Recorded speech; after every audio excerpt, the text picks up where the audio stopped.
வணக்கம். இது பிராண்டி செய்திகள். தமிழக தேர்தல் களம் இப்போதே சூடுபிடிக்க தொடங்கிவிட்டது.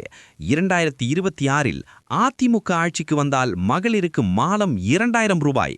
அது மட்டுமல்ல, ஆண்களுக்கும் மாநகர பேருந்துகளில் இலவச பயணம் என எடப்பாடி பழனிசாமி அறிவித்துள்ள அதிரடி வாக்குறுதிகள் இப்போது தமிழக அரசியலையே புரட்டி போட்டுள்ளது. திமுகவின் மகளிர் உரிமை தொகைக்கு மேலாக அதிமுகவின் இந்த ரூபாய் 2000 திட்டம் எடுபடுமா?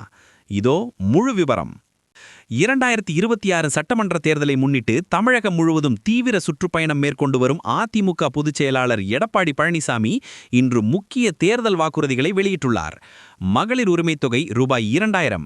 தற்போது திமுக அரசு வழங்கி வரும் 1000 ரூபாயை இரட்டிப்பாக்கி தகுதி வாய்ந்த அனைத்து மகளிருக்கும் மாதம் 2000 ரூபாய் வழங்கப்படும் என அறிவித்துள்ளார். ஆண்களுக்கு இலவச பேருந்து பயணம்.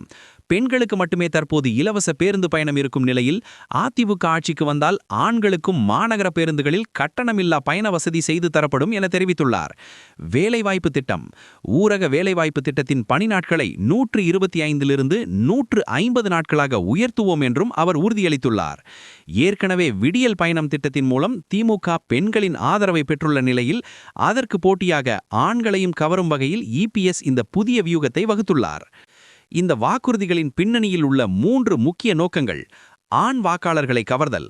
வழக்கமாக பெண்களுக்கு மட்டுமே இலவசங்கள் அறிவிக்கப்படும் நிலையில் ஆண்களுக்கும் இலவச பேருந்து பயணம் என்பது ஒரு புதிய முயற்சியாக பார்க்கப்படுகிறது.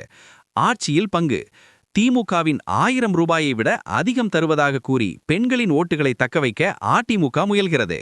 2026 வெற்றி இலக்கு. தவேகா போன்ற புதிய கட்சிகள் களமிறங்குவதால் தனது செல்வாக்கை நிலைமாட்ட இபிஎஸ் இந்த அதிரடி வாக்குறுதிகளை வீசியுள்ளார். எடப்பாடி பழனிசாமியின் இந்த பம்பர் ஆஃபர் வாக்குறுதிகள் 2026இல் அதிமுகவை அரியணையில் ஏற்றுமா, அல்லது அரசு கஜானாவிற்கு இது பெரும் சுமையாக அமையுமா? விவாதங்கள் இப்போதே தொடங்கிவிட்டன. தொடர்ந்து இணைந்திருங்கள். இது பிராண்டி செய்திகளுக்காக உங்கள் பிராண்டி யாஷ்.